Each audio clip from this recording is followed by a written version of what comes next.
पाकिस्तान में अब किस तरह की बयानबाजी की जा रही है और हंसी आएगी आपको यह सुनकर कि बांग्लादेश के लोगों के हको हुकूक की बात कौन कर रहा है? पाकिस्तान का नेता कर रहा है, अपने मुल्क की बखूबी बयां करते हुए। पाकिस्तान सरकार तो चोरी छिपे यूनुस सरकार की मदद कर ही रही है, लेकिन अब पाकिस्तान की सत्ताधारी पार्टी के नेता कैसे हिंदुओं के खिलाफ अत्याचार को जायज ठहराते हुए भारत के खिलाफ जहर उगल रहे हैं, ये आपको बताते हैं।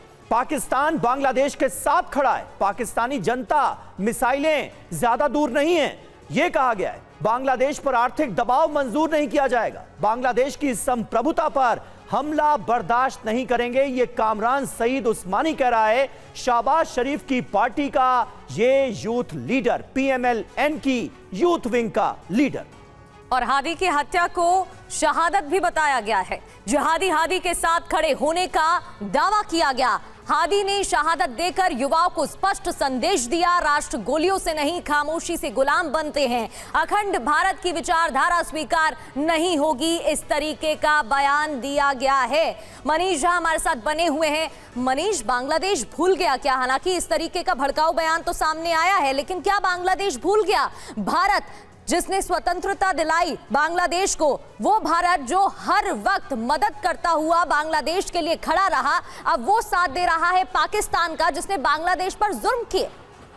देखिए, बांग्लादेश नहीं भूला है, या यूं कहें कि बांग्लादेश की बड़ी आबादी नहीं भूली है, लेकिन इस वक्त जो बांग्लादेश में जो रिजीम पावर में है और बांग्लादेश की रिजीम जिन लोगों को अभी सड़क पर उतार रही है, वो दरअसल पहले भी एंटी इंडिया थे। 1947 में वो हमसे अलग ही इसीलिए हुए थे। 71 में भी वो अपने दूसरे बंगाली भाइयों बहनों से अलग रुख रखते थे, जिन्हें रजाकार के नाम पर भी हम सब जानते हैं।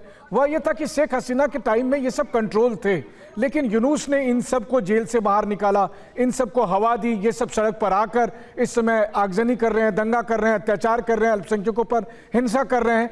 लेकिन इन्हें कंट्रोल में करने के लिए सत्ता परिवर्तन की जरूरत है, और वो सत्ता परिवर्तन इलेक्शन के जरिए हो सकता है, जो यूनुस नहीं चाहते हैं। अगर फरवरी में सत्ता परिवर्तन होता है, एक डेमोक्रेटिक सेटअप हो सकता है, तो हालात बदल सकते हैं। वरना जिस तरीके से डीप स्टेट का इन्वॉल्वमेंट है, वैसी स्थिति में यह लग रहा है कि जिन जिहादियों को सड़कों पर उतारा गया, वो इतनी जल्दी अब अपनी मांद में नहीं जाएंगे। उसके लिए कोई ना कोई एक नया स्ट्रेटेजी प्लान करना पड़ेगा, तभी बांग्लादेश भी सुरक्षित रहेगा। जहां तक भारत का सवाल है, तो जब पाकिस्तान के दो टुकड़े करने में समय नहीं लगे, तो फिर पाकिस्तान को दूसरी और तरीके से सबक सिखाने में कितना समय लगेगा? बिल्कुल। और देखिए, इस बीच पाकिस्तान की बड़ी साजिश का पर्दाफाश हुआ है। पाकिस्तान का आपने जिक्र किया मनीष, आईएसआई ने ढाका में बनाई है सीक्रेट सेल, ये सोर्सेस के हवाले से जानकारी सामने आ रही है। ढाका हाई कमीशन में एक खास विंग बनाई गई है। इस यूनिट का हेड एक ब्रिगेडियर को बनाया गया है। कई मेजर और मिलिट्री ऑफिसर्स इस सेल में शामिल हैं। ढाका सेल में हर महीने 20 करोड़ टका इन पर खर्च किया जा रहा है, ये पता चला है। यानी आईएसआई ने ढाका में अपनी एक सीक्रेट सेल बना ली है। आईएसआई की ये ढाका सेल है।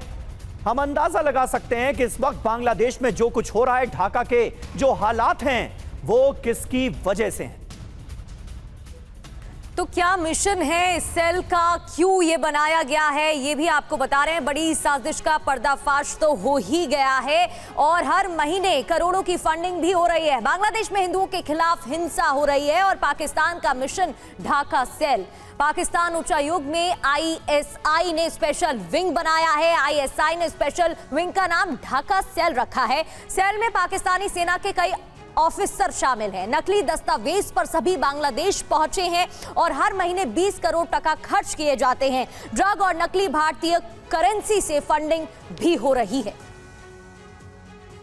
तो ढाका सेल में कौन कौन शामिल है, ये भी समझ लेते हैं। ब्रिगेडियर, कर्नल, कई मेजर, आर्मी ऑफिसर। इसमें मकसद क्या है, विजन क्या है, कैसे भड़काई जा रही है हिंसा? यूनुस सरकार को सत्ता में बनाए रखना बड़ा विजन है। डेली स्टार प्रथम आलो पर हमला हुआ था, यह बात सामने आई थी, कुछ तस्वीरें भी सामने आई थी। जमात इस्लामी को सत्ता में लाना एक बड़ा मकसद है। दर्जनों संस्थानों पर हमले की लिस्ट तैयार की गई। जमात के पक्ष में चुनावी माहौल भी बनाया जा रहा है और भारत समर्थित संस्थाओं पर हमले कराए जा रहे हैं और इस वजह से सेल का निर्माण हुआ है।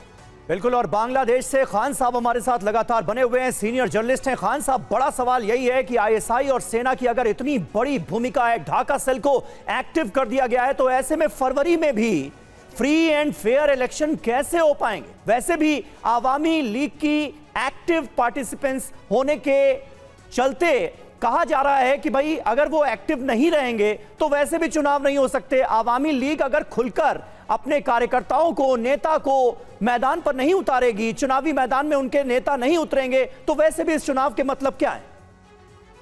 देखिए,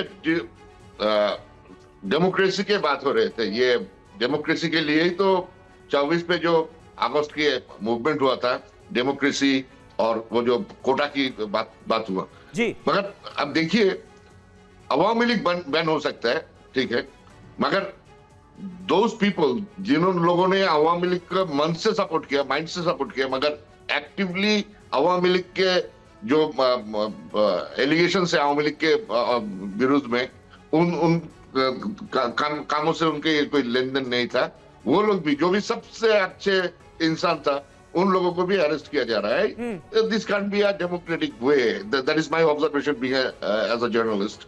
और आईएसआई के बारे में आप जो बता रहे हैं, देखिए, जब पाकिस्तान की जहाजें आ रहे थे चट्टग्राम पे, तब बहुत सारे अगुवाए फैला था।